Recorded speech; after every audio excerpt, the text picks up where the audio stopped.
Imagine growing up in a Muslim country.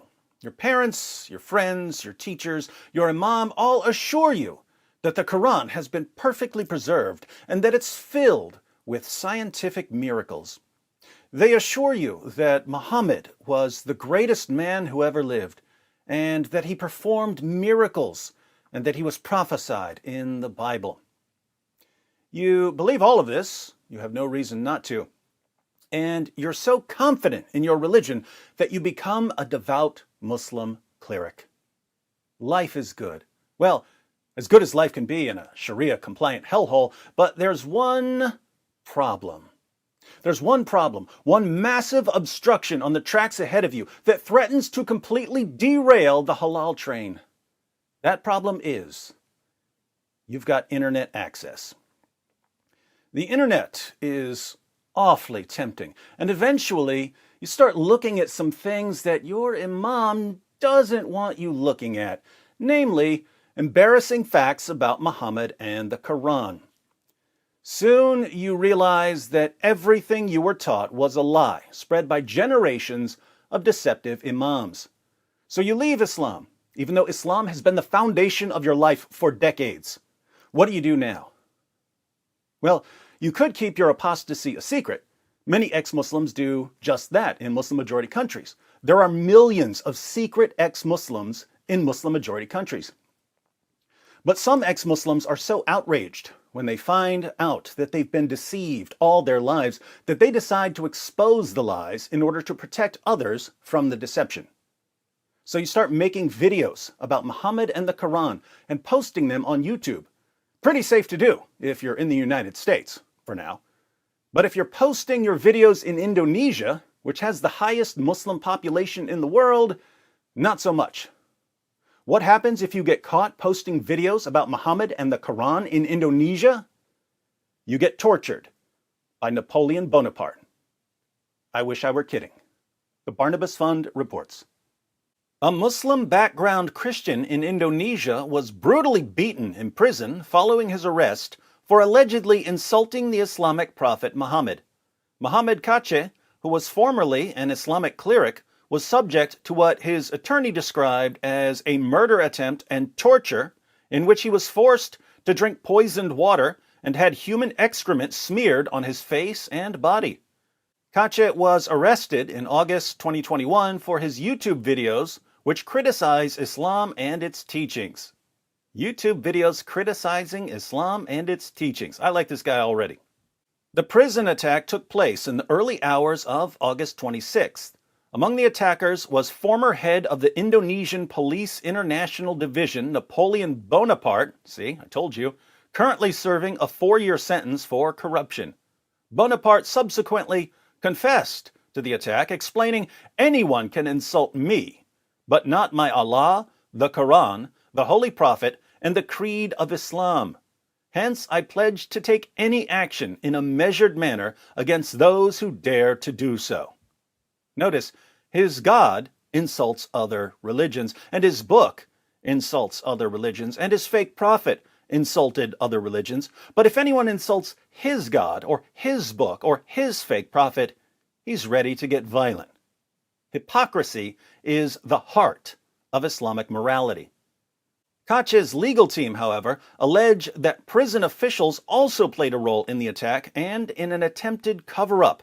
CCTV was disabled in the room where Kaceh was attacked, and cell guards were dismissed early from their duties. Sounds like this prison has the same guards that were supposed to be watching Jeffrey Epstein.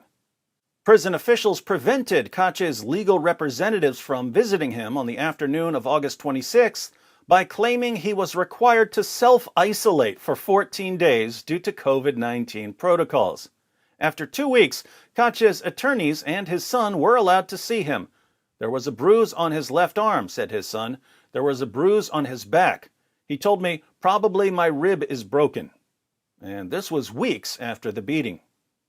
Kaceh's attorney, Kamarudin Simanjutak, explained that Kaceh was interrogated without any legal representation after the attack, as well as being initially refused any treatment. Notice what's going on here. Indonesia is made up of more than 17,000 islands. And even though Muslims are the majority, there are plenty of Christians, Hindus, and Buddhists, so there's a fair amount of diversity from island to island, and this generally leads to a less strict implementation of Islamic law. So instead of executing ex-Muslims who criticize Muhammad, Indonesia puts them in prison. Isn't that more tolerant? Isn't that more modern? Isn't that more enlightened? But look at what happens. The government puts these ex-Muslims in prison with Muslim inmates and Muslim guards. What could go wrong? Simanjuntak also said that prison authorities had tried to cover up the incident for several weeks while they claimed Kache was in COVID isolation. They all said nothing happened to our client, not even touched. After we exposed that this was not the case, he added, investigators and high-ranking officials seemed to be competing to release statements that torture happened in their own detention center. Kache's legal team has written to several key figures, including the chiefs of the Cyber Division and the Criminal Investigation Agency. They have also written to National Police Chief Listio Sigit Prabowo, himself a Christian, asking why Bonaparte and others appear to be acting as an unaccountable religious police.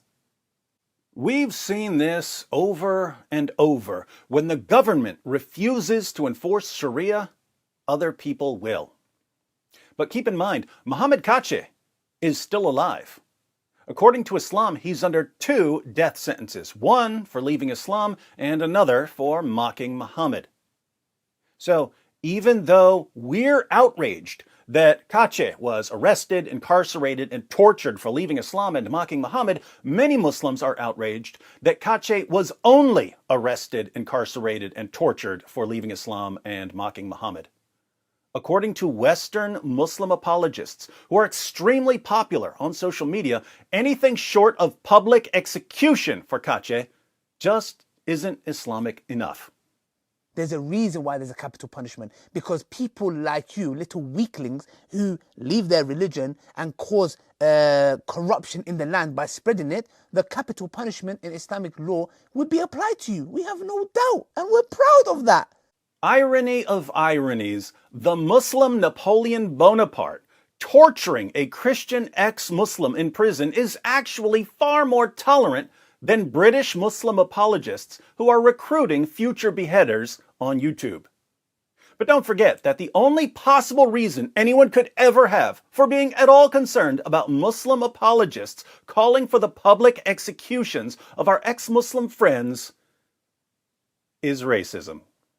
You're proud of that. You're proud of that. You're proud of that. It just backfired on you. You're proud of that. You're proud of that. You're proud of that. It just backfired on you. This is a part of our religion. There's a reason to it. Yeah?